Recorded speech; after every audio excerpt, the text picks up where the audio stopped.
माँ जी, वो लोग इंतजार कर रहे हैं। आपके बेटे का गुस्सा तो बढ़ रहा होगा।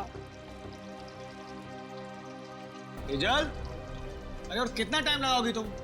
कोई काम ठीक से नहीं होता है तुमसे। देखिए ना माँ जी, मेरे तो हाथ पांव फूल रहे हैं। तुम घबराओ मत, मैं हूं ना। तेजल, जैन तुम 2 मिनट नहीं रुक सकते? पकड़ा है ना खाना? इसे लेकर जाओ तुम। ठीक है। मैं सब्जी लेकर आती हूँ। लाओ जाओ।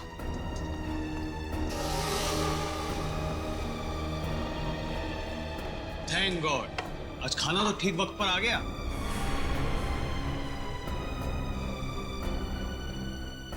सेजल, तुम ना किसी काम की नहीं।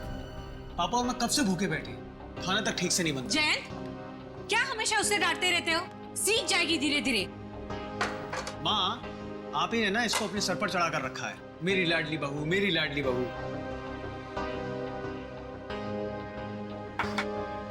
घबराओ मत, मैं हूं ना।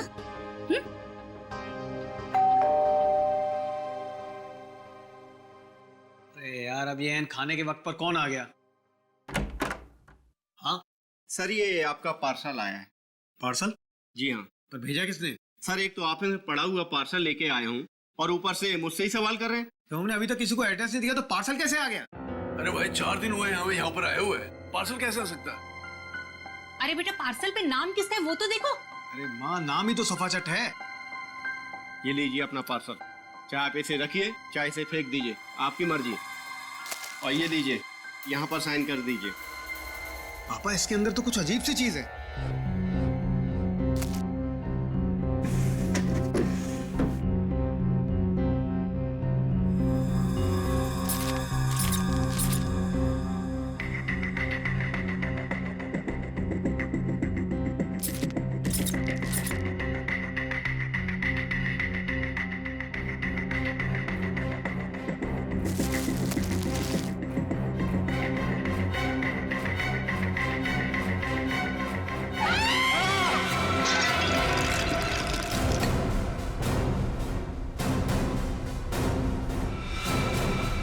ये किसने भेजा है हमारे घर ऐसा?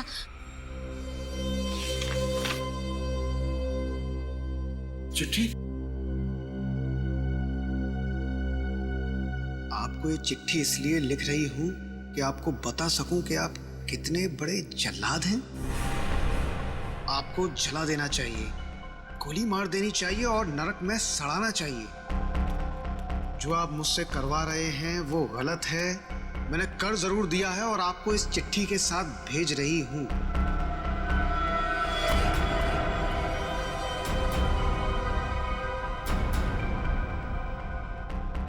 लेकिन अब बस, अब मैं आपके लिए ये घोर पाप नहीं करूंगी। मैं कुछ नहीं करूंगी। अब उसे मारना है या नहीं आप देखो। मैं अपने गांव बरोलपुर वापस जा रही हूं और आपको कभी नहीं मिलूंगी। आप बहुत ही घटिया आदमी हो और मैं अब नहीं डरती आपसे। आपकी गायत्री।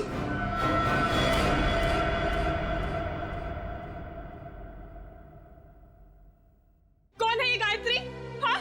देखो सेजल, मेरे ऊपर ये कोई गलत इल्जाम है। मैं नहीं जानता ये गायत्री कौन है। मेरे होते हुए कौन तुम्हारी गायत्री? और ये तोहफा दिया है तुम्हारी गायत्री ने तुम्हें? हाँ?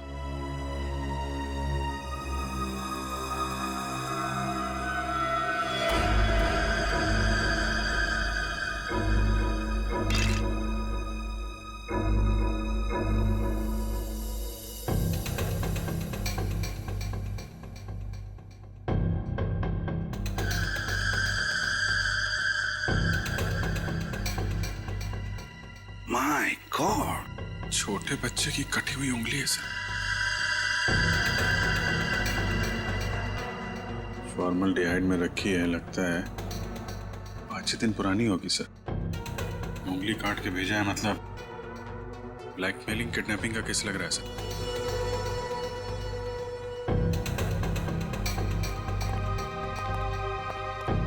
क्या आपके घर में, आपके परिवार में कोई छोटा बच्चा है? नहीं सर, हमारे यहाँ तो कोई बच्चा नहीं और ना ही ये पार्सल हमारा हो सकता है। लेकिन आया तो तुम्हारे घर पर ही ना। अगर इसी एड्रेस पर आया तो और किसी का कैसे हो सकता है? हाँ? चिट्ठी कहाँ है वो? सब जिसके लिए लिखी गई थी उसके पास ही होगी। अरे यार, क्यों मुझे मरवाने पर तुले हुई हो? सर, चिट्ठी।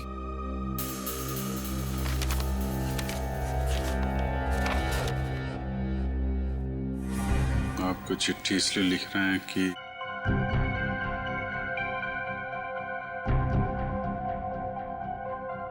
बहुत ही घटिया आदमी हो, और मैं नहीं डरती आपसे। आपकी गायत्री। सर, हमें नहीं पता ये चिट्ठी में ये लड़की क्या बात कर रही है, और हम गायत्री को नहीं जानते। सर, जिसे ये पार्सल मिलने वाला था उसका नाम तो लिखा था, मगर अब इसे पढ़ पाना बड़ा मुश्किल है। अच्छा, हाँ ठीक है, पता तो लगा ही लेंगे। लेकिन इस गायत्री ने एक छोटे बच्चे की उंगली काट कर यहां भेजी है आपके पास, और तुम लोग कह रहे हो कि तुम्हें कुछ पता नहीं ये गायत्री कौन है। तो क्या उसके सपने में आया ये आप लोगों का एड्रेस? मैं आपसे कह रही थी ना, ये घर मत खरीदो मत खरीदो, देखा भी क्या हुआ। तो क्या आप लोगों ने ये घर खरीदा है? कब खरीदा? सर, हम तो 4 दिन पहले ही यहाँ पर शिफ्ट हुए हैं। सर, कहीं ये पार्सल पहले वाले के लिए तो नहीं? कौन कौन रहता था यहाँ पे? मेरा नाम धनराज है। 30 लाख तो क्या, तुम्हारे इस निकम्मे बेकार पति को मैं 30 फूटी कौड़ियां भी दे दूं। अब पापा क्या क्या बोले जा रहे हो? आप सोच भी रहे हो? सोहन इस घर के दामाद है, मेरे पति है। जैसे कि हीरा ढूंढ के लाई। एक तो मेरी मर्जी के बगैर शादी की, ऊपर से ये घर जवाई लाके बिठा दिया यहाँ पर। बस पापा, अब आप शांत हो जाइए, मत लेके इनके मुंह। वैसे भी आपका ब्लड प्रेशर बढ़ा हुआ है। और मोनिका, तुम दोनों भी जाओ यहां से। अब क्या हम अंदर आ सकते हैं? जी आप लोग? हम लोग सीआईडी से हैं। सीआईडी? जी हाँ। कहिए। आपका जो पुराना घर है जिसे आपने मिस्टर जयंत को भेजा है, वहां पे एक पार्सल आया है, उसके बारे में कुछ पूछताछ करनी है। हे भगवान, उंगली।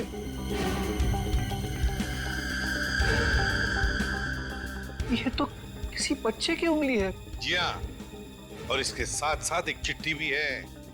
किसी गायत्री ने लिखी है चिट्ठी।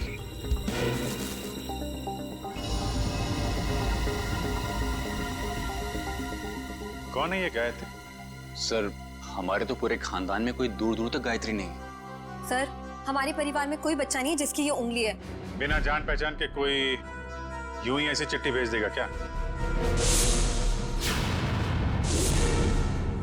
चलो, कोई बात नहीं, हम पता लगा लेंगे कि गायत्री ने चिट्ठी लिखी किसको और ये बच्चा है कौन। यार, कब तक इसका पहरा देते रहेंगे? जब तक बॉस पैसा देता रहेगा तब तक।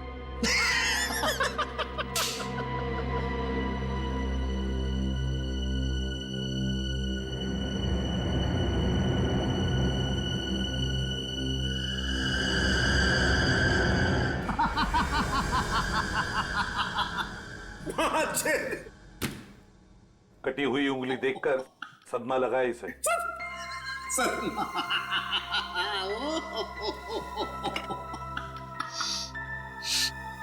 नहीं सर, इसमें कोई लाफिंग गैस नहीं है। ये देख साउंड के, तुझे हमने सिर्फ इतना बताया कि गायत्री नाम की एक औरत ने एक बच्चे की उंगली काट दी, और तुझे हंसी के फव्वारे फूट रहे हैं। यार, सिर्फ इतना ही कहा है ना कि ये उंगली शायद 5-6 दिन पहले काटी गई है, क्योंकि सही सलामत है, सड़ना शुरू नहीं हुई है। उंगली तो ठीक है, लेकिन ये फॉर्मेल्डिहाइड का क्या? फॉर्मेल्डिहाइड का क्या? हाँ, क्या? ये देखो, रिपोर्ट पढ़ो फॉर्मेल्डिहाइड की। क्या? फॉर्मेल्डिहाइड सॉल्यूशन 6 साल पुराना है? 6 साल? पंकज, क्या हुआ? लगता है फॉर्मल्डिहाइड पी गया इसे। सर, इसने अभी अभी कटी हुई उंगली का फॉर्मल्डिहाइड सूंघा है। सालूम के साहब ने सूंघा, सालूम के साहब गए। पंकज ने सूंघा, पंकज आया। अब तुम भी सूंघ लो। नहीं सर, मेरी वाइफ ने कहा है हंसना मना है। सालूम के सर, हमें इतना बेवकूफ मत समझिए। ये फॉर्मल्डिहाइड भले 6 साल पुराना हो, मगर इसकी कटी हुई उंगली थोड़ी 6 साल पुरानी होगी। और नहीं तो क्या और नहीं तो क्या? ऐसा नहीं हो सकता कि इस गायत्री के पास 5-6 साल पुराना फॉर्मल्डिहाइड हो जिसमें उसने ये उंगली रख दी। क्यों? अब चुप क्यों हो गए? अरे यार वो क्या जब हैं? फॉर्मल्डिहाइड 6 साल पुराना तो उंगली भी 6 साल पुरानी हो गई। देखो बॉस, वो जो चिट्ठी गायत्री ने भेजी है ना, उस चिट्ठी पर जो स्याही है, मैं उस स्याही के अंदर घुसूंगा और पता चल जाएगा। आओ, ये लो, सालूम के साहब अब चींटी बन के दिखाएंगे। कैसे? कुछ पी जाएंगे और क्या, चींटी बन जाएंगे। ओ, अगर चींटी नहीं बनेंगे तो इनके अंदर घुसेंगे कैसे, है ना? देखो चल, ये है क्रोमेटोग्राफ। लाइट वहां से निकलेगी और इस जाली पर पड़ेगी। ये खास किस्म की जाली। यहाँ पर लाइट का एक स्पेक्ट्रम बनेगा। लाइट हो जाएगी सतरंगी और इस फिल्टर पर पड़ेगी। ये खास किस्म का फिल्टर है जहाँ से सिर्फ एक खास किस्म की लाइट की रेज ही इस चिट्ठी पर पड़ेगी जो गायत्री ने लिखी, और वो लाइट इस चिट्ठी पर जो स्याही है, उस स्याही के अंदर घुस जाएगी। उस लाइट की वजह से इस स्याही के छोटे छोटे कण अचानक गर्म होना शुरू हो जाएंगे और उन कणों की उछल कूद यहाँ पर दिखाई देगी। और ये इस कंप्यूटर के साथ जुड़ा हुआ है। दरअसल एक कंप्यूटर हमें पढ़ के बताएगा कि ये स्याही कितनी पुरानी। सालुंकी, तेरा फिजिक्स का लेक्चर पूरा हुआ? हाँ। हम कहानी शुरू करें? जरूर। ये देखो बॉस, ये लाइट उस जाली पर पड़ी और लाइट का स्पेक्ट्रम, और ये खास किस्म की लाइट घुसी इस चिट्ठी पर।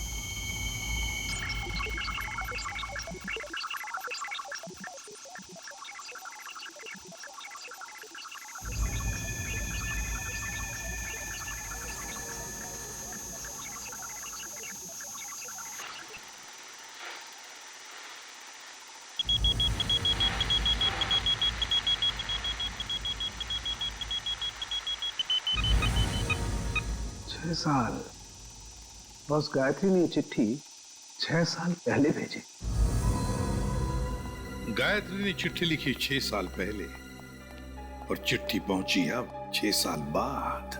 सर, 6 साल पहले कटी हुई उंगली आज भी नहीं। सर, न जाने इन 6 सालों में इस बच्चे के साथ क्या क्या हुआ होगा। हाँ, 12-13 साल का तो हुआ होगा बच्चा। सर, इस गायत्री को हम ढूंढ निकालेंगे। गायत्री को भी और उस बच्चे को भी। बरूरपुर जाने का इंतजाम करो। हम घर तो दिखा दे रहे हैं आप लोगों को गायत्री का, लेकिन 9 साल हो गए जब वो इस बरूरपुर से गायब हुई है। गायत्री के माँ बाप किसी से उसके बारे में कोई बातचीत नहीं करते हैं। इतना तो बता सकते हैं कि अभी वो कहाँ है, किसके साथ है? मुश्किल है साहब, पति पत्नी दोनों पूरे गांव से कटे रहते हैं, किसी से कोई बातचीत नहीं। लेकिन ऐसा क्यों? पता नहीं, हम तो उनके दरवाजे पर जाएंगे नहीं, और हमको नहीं लगता है कि आप लोगों के लिए वो दरवाजा भी खोलेंगे। टेलीग्राम किसने भेजा टेलीग्राम? गायत्री ने भेजा टेलीग्राम। गायत्री? सरिता रुक, सुन।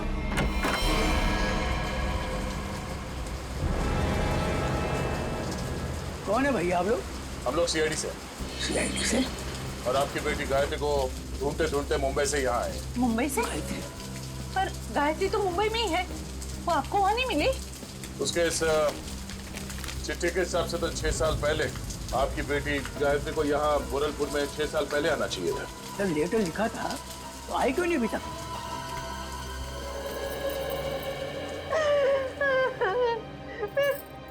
कहाँ गए मेरे बच्चे? कहाँ गए? कहाँ गए मेरे बच्चे? देखिए, आप लोगों को गायत्री के बारे में जो कुछ भी मालूम है हमें बताइए, हम उसे ढूंढ निकालेंगे। हो सकता है वो किसी परेशानी में हो। हाँ? वो मुंबई में कहाँ रहती थी? पता नहीं साहब, मेरी गायत्री 18 साल की थी तो भागे मुंबई चली गई वो। हम लोगों ने उसको उम्मीद ही छोड़ दी। अचानक एक दिन उसने फोन किया कि उसने वहां किसी के साथ शादी कर ली। पूरे गांव के सामने हमारी इज्जत को मिट्टी में मिला दिया। ये बात है कब की? करीब 7 साल पहले की। उसके बाद आप लोगों का उनसे कोई संपर्क नहीं हुआ? एक बार उसने फोन किया था। उसने बताया कि वो बहुत बड़ी मुसीबत में फंस गई है। पर साहब, हम यहाँ से क्या कर सकते हैं? कैसी मुश्किल? पता नहीं साहब, वो खुद फोन करके ये बोलती थी, पापा मैंने आगे की परेशानी मोल ले ली है। जिसके लिए उसने ये चिट्ठी लिखी थी उसी ने मुसीबत में डाल रखा होगा उसे। किस नंबर से फोन करती थी वो आप लोगों को? किसी दुकान से फोन आता था साहब, फिर अचानक फोन आना ही बंद हो गया मेरी बेटी का। तो आप लोगों ने पता करने की कोशिश नहीं की कि उसने फोन करना बंद क्यों किया? साहब, हमने कई बार वहाँ फोन किया और एक दिन दुकानदार ने बताया कि वो मैडम अब यहाँ पे नहीं आती, शायद वो मोहल्ला छोड़कर चली गई। तो आपने उसे ढूंढने की कोशिश नहीं की? नहीं मैडम। अच्छा, गायत्री के पति के बारे में कुछ पता है आपको? कोई पता नहीं साहब पति के बारे में। अच्छा, गायत्री का एक बेटा भी था ना? नहीं साहब, उसका कोई बच्चा नहीं था, वरना क्या वो अपनी माँ को नहीं बताती? ठीक है, आप हमें उस दुकान का नंबर दीजिए और गायत्री का फोटो भी, हम पता कर लेंगे। ये क्या है तेरे को बच्चे को तैयार करने में इतना समय लगता है? अरे आ रहा हूँ भाई, नए कपड़े पहना रहा हूँ। ठीक है, जल्दी आ। पता नहीं यार ये बॉस को भी क्या हो जाता है, हर महीने में एक नया कपड़ा पहनाकर उसका फोटो खींच के भेजने को कहते हैं। कमाल है। चल ना, ले तैयार हो गया। बेटा क्यों रो रहा है तू? ये अंकल ने मुझे मारा। बेटा मत रो, अंकल को हम बाद में खूब मारेंगे। अब स्माइल दे, एक फोटो निकाल लेता हूँ तेरा। सर, पिछले 15 साल से हम धनराज के पड़ोसी थे। सर, हम उसकी रग-रग को जानते हैं। सर, उसने जरूर कुछ गड़बड़ किया होगा, तभी तो अपना घर वो कोड़ियों के भाव बेचकर भाग गया। तो ये कुमार जी मोहल्ले में पूरी बात बताते समय घबरा रहे थे तो इनको यहाँ ले आए। सर, हम मोहल्ले में उनके बारे में कुछ बोल नहीं सकते थे क्योंकि बड़े खतरनाक लोग हैं सर, वो हम सबकी जान भी ले सकते थे। हाँ सर, उसका बदमाश दामाद सोहन और वो खुद बुढ़ा धनराज, अगर वो डस भी ले ना सर तो कोई पानी ना मांगे। अच्छा, ऐसा क्या किया उन्होंने आपके परिवार के साथ? सर, उनको समझना बहुत मुश्किल है, बहुत घटिया लोग हैं सर, एक नंबर के क्रिमिनल है सर।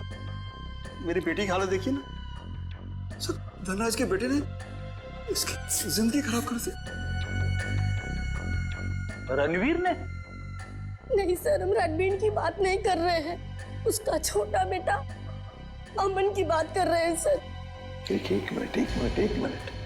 उनके घर में हमने एक ही बेटा देखा, रणवीर, लेकिन धनराज का दूसरा बेटा अमन है, ये तो हमें किसी ने नहीं बताया। सर, उन्होंने भी आपको सच नहीं बताया, भगोड़ा है अमन। सर, उससे मेरी शादी होने वाली थी और सगाई के दिन ही वो मुझे छोड़कर भाग गया, पता नहीं कहाँ चला गया था। ये धनराज और उसका परिवार तो काफी शातिर निकला सर। गायत्री का फोटो दिखाओ इन्हें। सर, इसे कभी देखा उनके परिवार में? ये गायत्री? नहीं, कभी नहीं देखा। अच्छा, कोई बच्चा भी था उनके परिवार में? नहीं सर, कभी कोई बच्चा नहीं देखा। अभिजीत, ये अमन वाली बात मुझे गड़बड़ लगती है। क्या उस अमन के बारे में और कुछ बता सकती हो तुम? हाँ सर, अमन और उसके पापा की बिल्कुल नहीं बनती थी, इसलिए वो एक गोरेगांव के रेस्टोरेंट में काम करता था, फिर पता नहीं अचानक कहाँ गायब हो गया। अभिजीत, तो गोरेगांव में जाकर पता लगाओ किस होटल में ये अमन काम करता था। ये तो बहन जी हैं। बहन जी? हाँ साहब, सीधी सादी सी थी, हमेशा दुखी दुखी रहती थी, तो मैं इन्हें बहन जी कहता था। करीब 5-6 साल हुए हैं, अब मेरी दुकान पे नहीं आती हैं। आप बता सकते हैं कि वो इतना दुखी क्यों रहते थे? मैडम मुझे नहीं मालूम, ये तो उनके पति ही बता सकते हैं। आप उनके पति को जानते थे? नहीं साहब, उनके पति को तो कभी देखा नहीं, लेकिन अक्सर हर दूसरे दिन बहन जी मेरी दुकान पर अकेली ही आती थी। यहाँ से अपने गांव फोन करती थी, अपनी जरूरत का सामान लेती थी और चली जाती थी। उसके साथ कोई बच्चा भी आता था 5-6 साल का? नहीं साहब, मैंने कभी कोई बच्चा नहीं देखा इनके साथ। अच्छा, ये बहन जी रहती कहाँ पर थी? साहब अगर मुझे इनके घर का पता मालूम होता तो मैं अपने उधार के 2500 रुपए वसूल नहीं कर लेता इनसे। सर अगर ये गायत्री हर दूसरे दिन यहाँ फोन करने आती थी तो इसका मतलब तो यही है ना कि कहीं आसपास ही रहती होगी। इतनी वाहियात फिल्म थी ना कि मैं तो पूरी पिक्चर में ही सोता रहा। क्या बात कर? तो और क्या इतनी बकवास? अरे एकदम बकवास। अरे समझ सुनो, आप करना जरा ये फोटो देखिए। आप लोग इस औरत को पहचानते हैं? भाई साहब आप किसी और से जाके पूछ लीजिए ना, आप देख नहीं रहे हम लोग बातचीत कर रहे हैं। अरे भाई साहब 1 मिनट फोटो देख लोगे तो क्या जाएगा आपका? क्यों भाई, जबरदस्ती है बताना। आप जबरदस्ती समझो या फिर मजबूरी, जरा ये फोटो देख के पहचानिए। हम लोग सीआईडी से। जी हाँ, सीआईडी से। अब देखिए और बताइए। ये औरत, ये तो वही है ना सर, इसकी वजह से मेरे को बहुत मार पड़ी है सर। मैं इसके बारे में आपको कुछ भी नहीं बता सकता। मैं तो जा रहा हूँ भाई, मैं जा रहा हूँ। अरे सुनो भाई साहब। अरे नहीं भाई, अरे रुको। अरे नहीं गायत्री को आप लोग ढूंढ रहे हैं। मगर इसमें हंसने वाली कौन सी बात है? अरे मैडम, गायत्री के बारे में हर आदमी कुछ न कुछ नई बात बताएगा आपको। मतलब? अरे साहब उसको समझना बहुत मुश्किल था। गुंडे उसकी देखभाल करते थे, और तो और साहब उसको कोई आंख उठाकर नहीं देख सकता था, न ही उससे बात कर सकता था। वो रहती कहाँ थी? अभी तो कोई उसके घर में नहीं रहता, पिछले 6 साल से खाली पड़ा है। पता नहीं वो लोग कहाँ चले गए। कोई नहीं, हम देख लेंगे। ये बताओ कि उसका घर कहाँ है? वो रहा गायत्री का घर।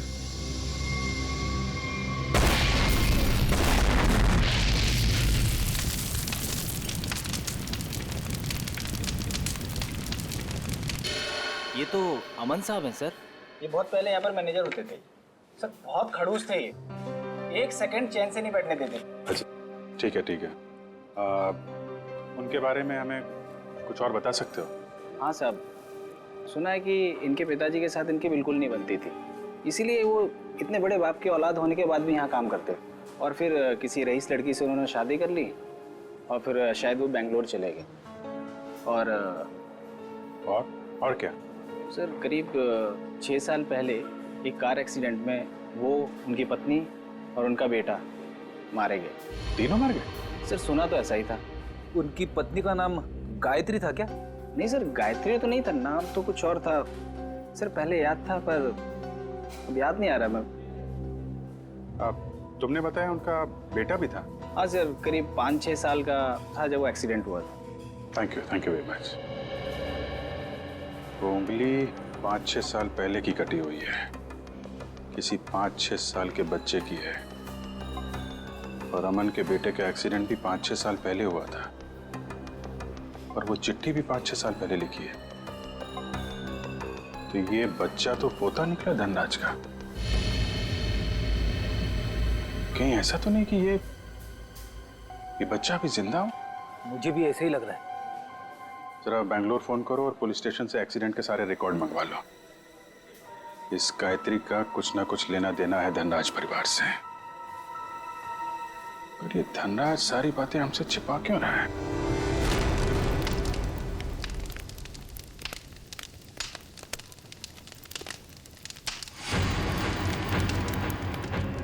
क्या टाइमिंग थे? हम लोग यहाँ गायत्री के घर पहुंचने ही वाले थे कि किसी ने यहाँ पे बॉम्ब ब्लास्ट कर दिया। सर ये ठंडे बस्ते में पड़ा हुआ मामला नहीं लगता है। लगता है बच्चा अभी भी जिंदा है और ये मुझे हम पे नजर रखे हुए था, इसीलिए उसे पता लग गया कि हम गायत्री के बारे में पूछताछ कर रहे हैं। हाँ, मगर ऐसी क्या चीज थी यहाँ जो मुजरिम चाहता था कि हमारे हाथ न लगे? ये घर सालों से बंद पड़ा है, गायत्री यहाँ पे रहती भी नहीं है, फिर ये धमाका करने की क्या जरूरत थी? जरा देखो आसपास, देखो कोई सुराग मिलता है।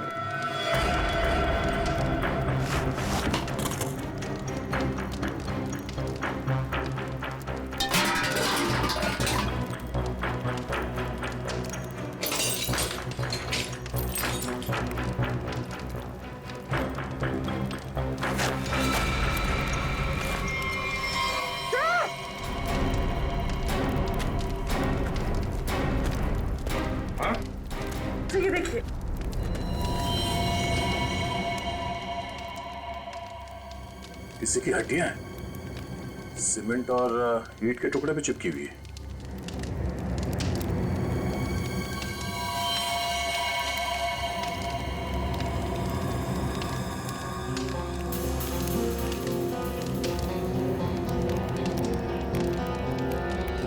इतनी सारी हड्डियां, लगता है यहाँ पे किसी की लाश को गाड़ दिया गया था और उस कंकाल को नष्ट करने के लिए ब्लास्ट किया गया है। तो मतलब मुझे नहीं चाहता था कि कंकाल हमारे हाथ लगे। एक काम करो, ये जितनी भी हड्डियां सब उठा लो और लाश की खोपड़ी भी ढूंढो, यहीं कहीं होनी चाहिए आसपास।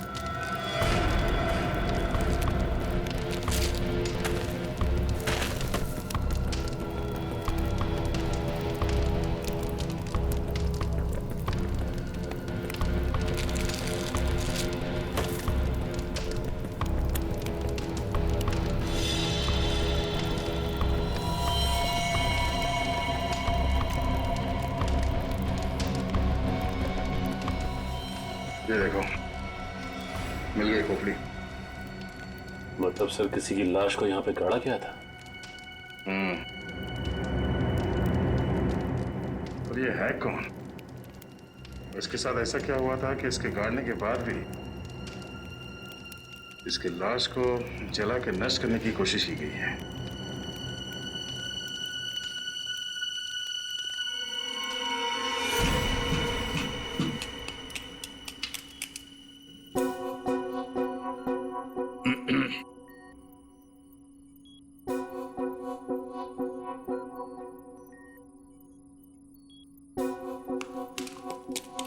सालुंखे, तू एक ही हड्डी निकालते रहे ना, हम यहाँ खड़े खड़े भजन करते हैं। हाँ? बॉस, आप वक्त से पहले आकर के खड़े हो गए मेरे सर पे। ये हड्डियां किसकी है बता? ये हड्डियां एक लड़की की हैं। सर गायत्री के घर में लड़की की हड्डियां? कहीं कहीं हड्डियां गायत्री की तो नहीं? पता नहीं गायत्री की हैं या नहीं है, ये तो तभी पता चलेगा जब हम इस खोपड़ी पर चेहरा बना लेंगे। हाँ वैसे एक बात बताऊं, ये हड्डियां किसी 30 साल की उम्र की औरत की हड्डियां हैं, क्योंकि इन हड्डियों की डेंसिटी ज्यादा बदली नहीं है और औरतों में 30 साल के बाद ही बदलाव आता है। तो फिर डॉक्टर सालुंखे, क्या हम इस खोपड़ी पर चेहरा बनाना शुरू करें? क्यों नहीं?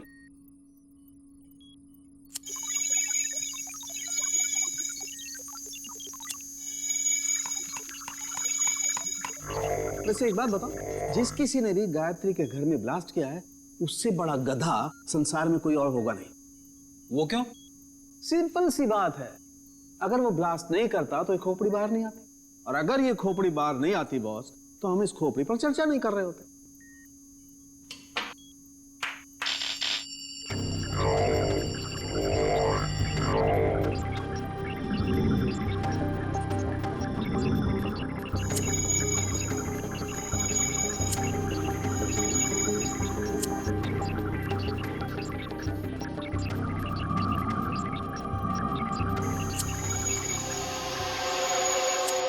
वैसे इसको थोड़ा वक्त लगेगा बॉस, कंप्यूटर को हर काम सोच समझ के करना पड़ता है, कहीं चेहरा गलत ना बन जाए।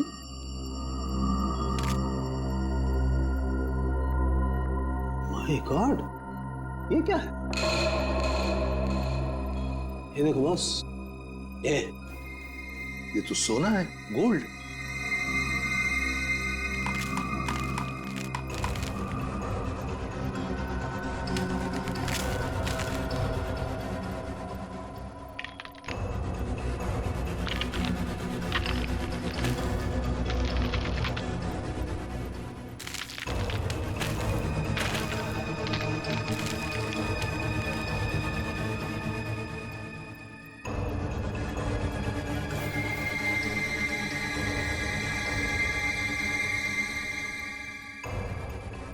ये देखो boss, A for apple, A for Aman. हाँ, चेहरा बन गया बॉस। गायत्री, सर गायत्री के घर में घुस के किसी ने उसे मार दिया और उसे अपने घर में गाड़ दिया, और गायत्री ने उस बच्चे की उंगली काट कर भेज दी। और हुआ क्या उस बच्चे का?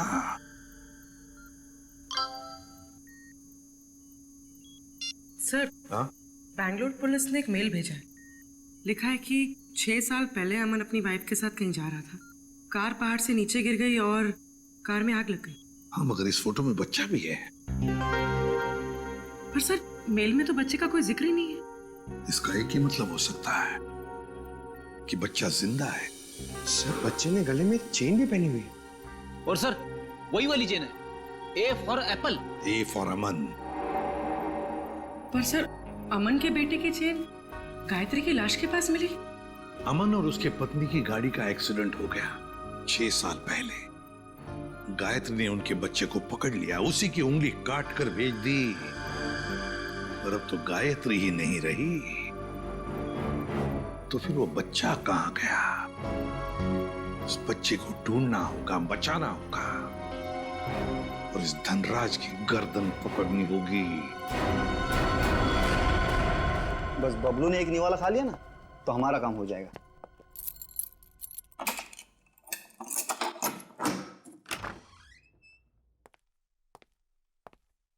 बबलू बेटा, ले बेटा खाना खा ले। ये मेरे लिए? हाँ मुन्ना, तेरे लिए ही है, ले खा ले।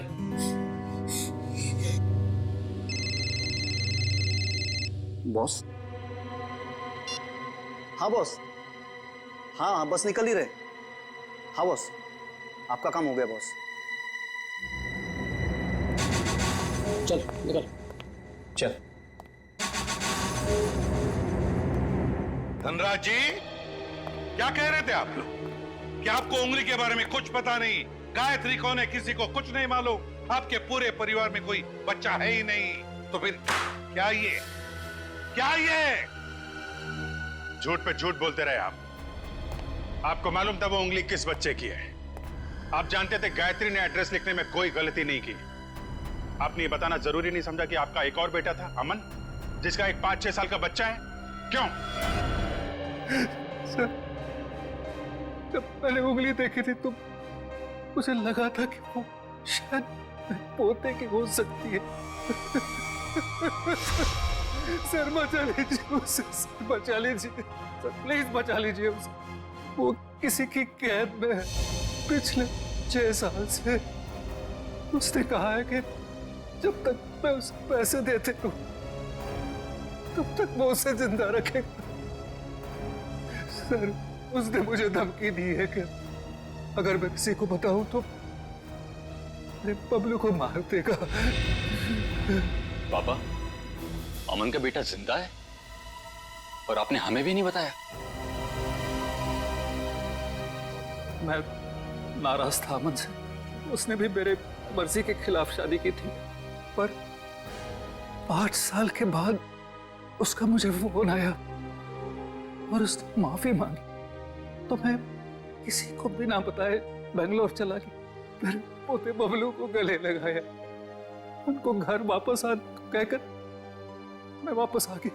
मुझे क्या पता था कि वहां से आते आते उनका एक्सीडेंट हो जाएगा।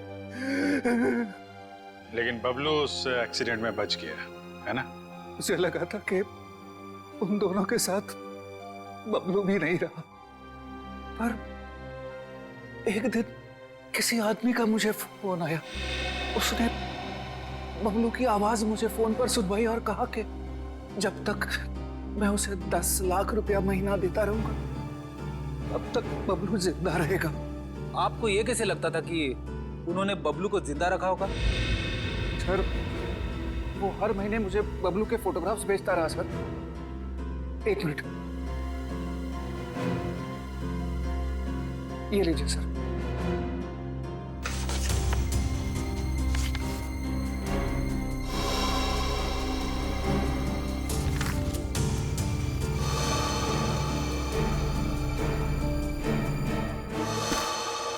आपने उस किडनैपर का फोन नंबर तो नोट किया होगा ना?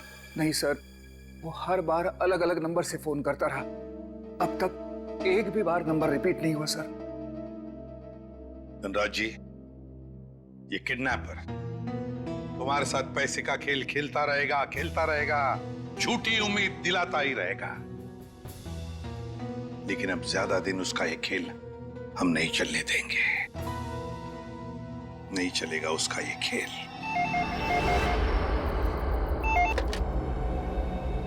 हेलो। धनराज जी, मैं सोच रहा हूँ कि आपका पोता मैं लौटा दूं। ओह, तुम हो? भगवान तुम्हारा भला करे। प्लीज मेरे पोते को लौटा दो। हम भगवान के भरोसे पे नहीं रहते। तुम हमारा भला करोगे और हम तुम्हारा। हाँ हाँ, मैं हमेशा की तरह पैसे लेके आऊंगा। बोलो कहाँ आना है? अभी आता हूँ। नहीं, अभी नहीं, कल सुबह ठीक 7 बजे कल्लू गैरेज, और इस बार 10 करोड़ लेकर आना। 10 करोड़? हाँ, 10 करोड़। पर इतने सारे कैश पैसे मैं कहाँ से ले आऊंगा?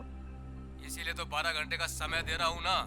और सुनो, कोई चालाकी नहीं, वरना अपने पोते से हमेशा के लिए हाथ धो बैठोगे। नहीं नहीं, प्लीज कुछ भी मत करना मेरे पोते को। मैं पहुंच जाऊंगा, 7 बजे के पहले ही पहुंच जाऊंगा। Hello hello hello.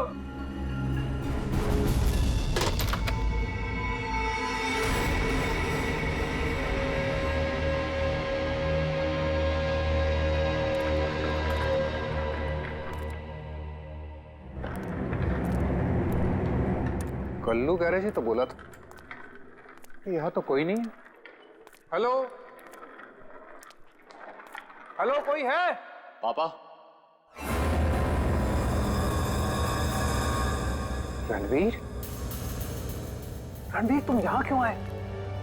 पापा, मैं आपको किडनैपर से अकेले मिलने कैसे आने देता? रणवीर, तुम्हें पता है उसने कहा था कि मैं अकेला ही यहाँ। अगर उसने तुम्हें देख लिया तो वो बबलू को कुछ भी कर सकता है। रणवीर जाओ, भागो, तुम भागो।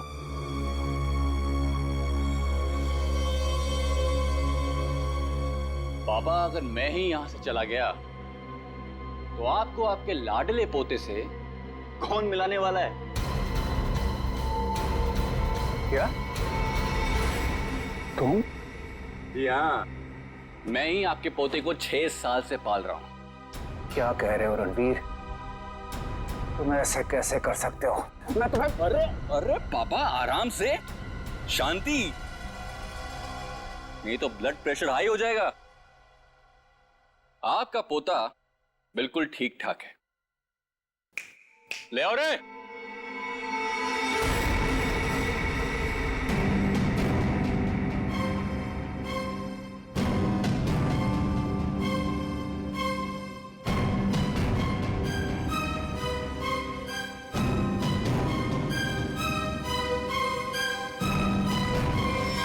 बबलू, दादाजी,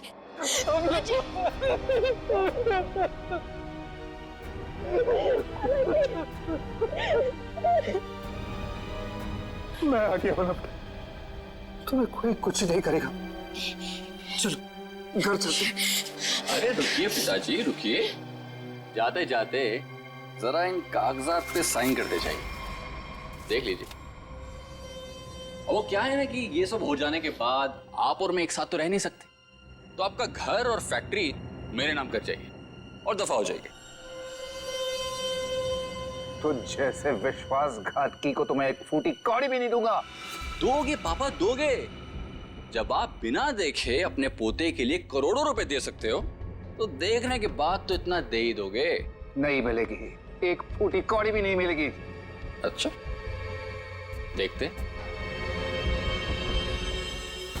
क्या कर रहे हो? सोच लीजिए। दादाजी नहीं। मैं बुढ़े साइन कर,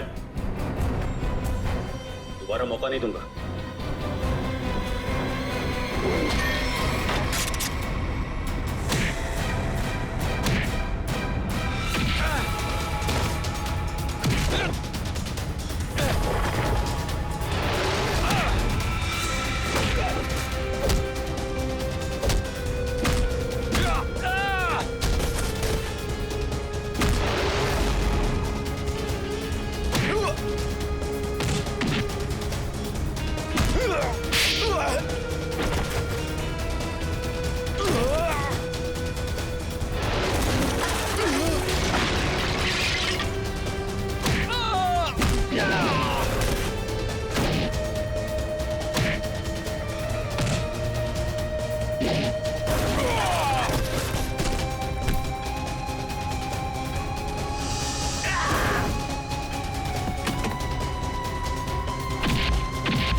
सोने का अंडा देने वाली मुर्गी का पेट काटने चले थे तुम। सारे अंडे एक साथ चाहिए थे, हैं? धनराज जी को फोन करके यहाँ बुलाना तुम्हारी सबसे बड़ी गलती थी। गायत्री ने वो चिट्ठी इसी जल्लाद के लिए लिखी थी। इसने शादी की थी उससे। अब बता, क्यों किया तूने ये सब? कोई औलाद नहीं थी इनकी, तभी इन्होंने मुझे गोद लिया था। लेकिन फिर अमन के हो जाने के बाद मैं इन पर बोझ बन के रह गया था। रणवीर, मैंने तुम्हें कभी अमन से कम नहीं समझा बेटे। झूठ बोल रहे हो तुम। अमन ने इनकी मर्जी के बगैर शादी की थी और वो घर छोड़ के चला गया। तो मुझे लगा शायद अब मुझे मेरा हक मिल जाएगा, लेकिन नहीं, सुलह करके आ गया उसके साथ। इसलिए तुमने अमन को एक्सीडेंट में मरवा दिया? हाँ, लेकिन उस एक्सीडेंट में अमन का बेटा अंकित बच गया था। लेकिन मैंने सोचा कोई बात नहीं, इसी बच्चे के जरिए मैं इस पैसे के पुजारी से पैसा निकलवाता रहूंगा और एक दिन इनको कंगाल बना दूंगा। गायत्री तो तुम्हारी पत्नी थी, उसको क्यों मारा?